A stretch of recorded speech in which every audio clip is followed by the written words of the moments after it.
दोस्तों, इस आदमी का नाम जिम सुलेवान है। ये 13 अगस्त 1949 को अमेरिका के शहर नेब्रास्का में पैदा हुआ। ये आदमी एक सिंगर था। इसने 1969 में एक एल्बम निकाला। इस एल्बम का नाम UFO था।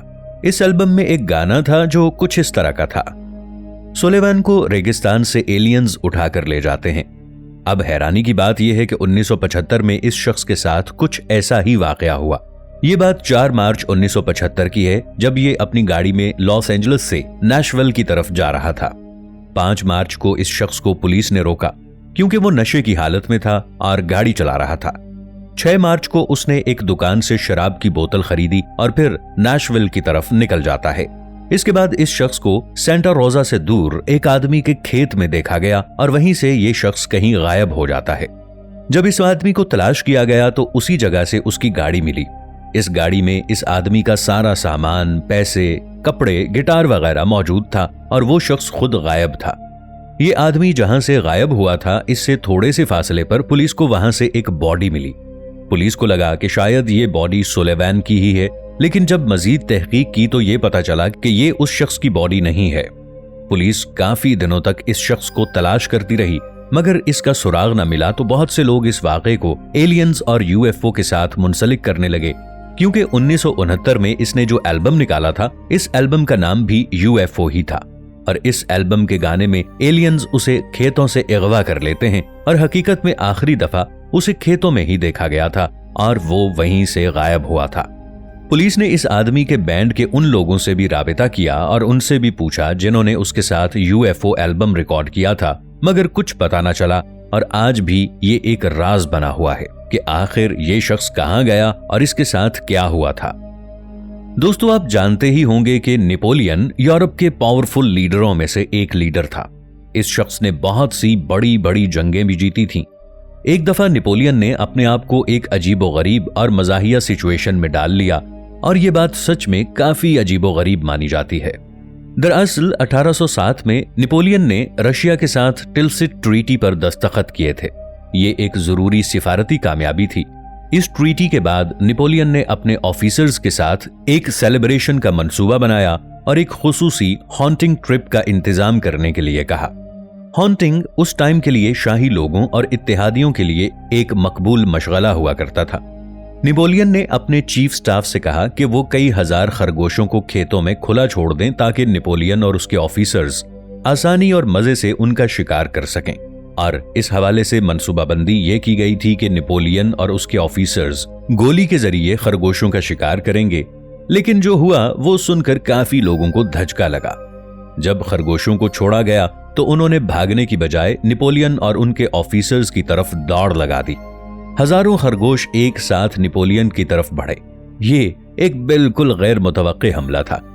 इस हमले से बौखलाकर नेपोलियन और उसके ऑफिसर्स अपनी जान छुड़वाकर भागने लगे। हकीकत में जब शिकारी हमला करता है तो शिकार भागता है, मगर यहां पर उल्टा मामला हुआ। दोस्तों, ये वाकया तारीखी अहमियत नहीं रखता, मगर इससे ये सबक मिलता है कि कभी कभी जो बहुत ताकतवर लोग हों वो भी किसी गैर मामूली ताकत की जद में आ सकते हैं। दोस्तों, आमतौर पर लकड़ी से बना हुआ फर्नीचर या लकड़ी से बनी हुई कोई भी चीज कुछ साल बाद खराब होना शुरू हो जाती है, मगर एक ऐसा लकड़ी से बना हुआ मुजस्समा दरियाफ्त हुआ है जो 12,000 साल पुराना है। साल 1890 में साइबेरिया के एक शहर में कुछ मजदूर सोने की कान में कानकनी कर रहे थे, तो उन्होंने वहां पर लकड़ी के कुछ टुकड़े देखे। वो टुकड़े किसी लकड़ी के मुजस्समे के लग रहे थे। जब इन तमाम टुकड़ों को जमा करके बाहर निकाला गया तो वाकई किसी लकड़ी के मुजस्समे के टुकड़े थे। साल 1914 में जर्मन माहिर आसाने कदीमा ने इन टुकड़ों को जोड़ा तो 5 फुट 3 इंच ऊंचा एक लकड़ी का मुजस्समा बनकर सामने आ गया। ये लकड़ी का मुजस्समा देखने में काफी अजीबोगरीब लग रहा था। इसके पूरे जिस्म पर ज्योमेट्रिकल अशकाल बनी हुई थी। ऐसा लग रहा था जैसे पुराने जमाने के लोगों ने अपनी किसी जुबान में यानी किसी दूसरी जबान में इस लकड़ी के ऊपर कोई पैगाम लिखा हुआ हो। इस लकड़ी के मुजस्समे का चेहरा भी लोगों की तवज्जो अपनी तरफ मरकूज करवाता था, यानी जो भी लकड़ी के इस मुजस्समे की शक्ल देखता उसे एक अलग शक्ल नजर आती। ये मुजस्समा किसी को गुस्से की सूरत में नजर आता और किसी को चीखता चिल्लाता हुआ नजर आता। 1997 में कार्बन डेटिंग टेक्नोलॉजी के जरिए इस मुजस्समे की उम्र का पता लगाया गया तो सभी हैरान हो गए, क्योंकि वो मुजस्समा 9500 साल पुराना था।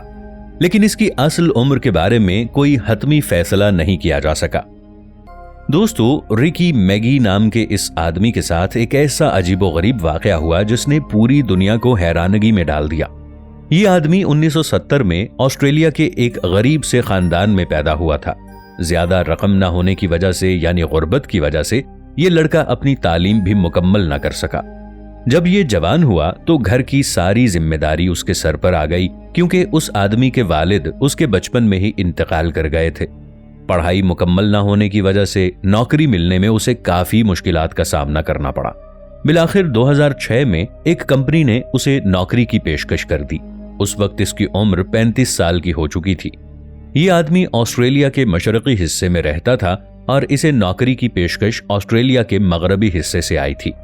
आपकी मालूमात में इजाफे के लिए ये बताता चलूं कि ऑस्ट्रेलिया के लोग एक समुंदर के किनारे आबाद हैं और ऑस्ट्रेलिया के दरमियान वाला हिस्सा एक रेगिस्तान में तब्दील हो चुका है और ये दुनिया का तीसरा सबसे बड़ा रेगिस्तान बन चुका है।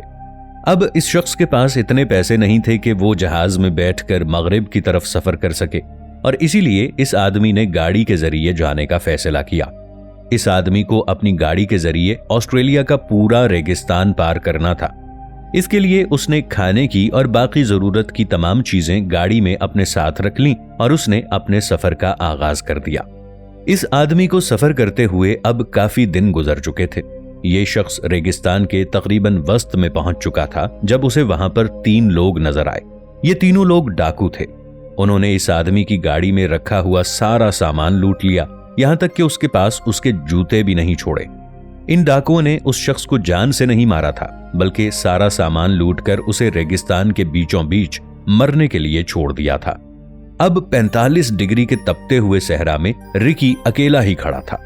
अब उसके पास 2 रास्ते थे, या तो वो उसी जगह पर बैठकर अपनी मौत का इंतजार करे और दूसरा रास्ता उसके पास ये था कि वो किसी एक समत में चलना शुरू कर दे ताकि कहीं ना कहीं उसे एक बस्ती नजर आ जाए और ऐसे उसकी जान बच सके। उस शख्स ने हार नहीं मानी और फिर दूसरा रास्ता मुंतखब किया। उसने एक समत में चलना शुरू कर दिया। दिन के वक्त उस रेगिस्तान का दर्जा हरारत 45 डिग्री पर चला जाता और रात में वही दर्जा हरारत 10 डिग्री पर आ जाता, यानी वहां पर अच्छी खासी सर्दी हो जाया करती। दोस्तों, इसी वजह से इस रेगिस्तान को सबसे खतरनाक तरीन रेगिस्तान भी माना जाता है, क्योंकि ऐसे मौसम में कोई भी आदमी ज्यादा देर तक जिंदा नहीं रह सकता। उसे अब चलते हुए काफी दिन बीत चुके थे। उसे कुछ भी याद नहीं रहा था कि वो कितने दिनों से लगातार चल रहा है। ये शख्स अपनी भूख मिटाने के लिए कीड़े मकोड़े मारकर खा लिया करता था। अगर उसे कहीं पर पानी नजर आ जाता और ये पानी जैसा भी होता ये उसे पी लेता, मगर उसे पानी मयस्सर न होता तो ये अपना पेशाब पी लिया करता। इस शख्स की जिंदगी जहन्नम की जिंदगी से भी ज्यादा बदतर हो चुकी थी, मगर खुशकिस्मती से कुछ दिनों बाद उसे एक नदी नजर आती है। वो बेइंतहा खुश हुआ और वो पानी पीने की गरज से आगे बढ़ा, मगर इस नदी का पानी इंतहाई गलीज था, यानी कि यह पीने के काबिल नहीं था।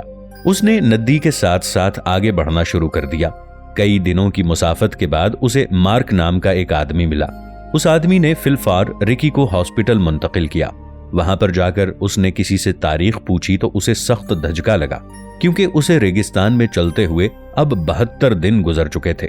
जब ये अपने घर से निकला था तब उसका वजन 106 किलो था, मगर 72 दिन रेगिस्तान में गुजारने के बाद और इतनी सारी मुसीबतें झेलने के बाद उसका वजन सिर्फ 48 किलो रह गया था। उसकी ये कहानी पूरी दुनिया में काफी मशहूर हुई। बाद में उसने अपनी जिंदगी पर एक किताब लिखी। इस किताब का नाम लेफ्ट फॉर डेड था।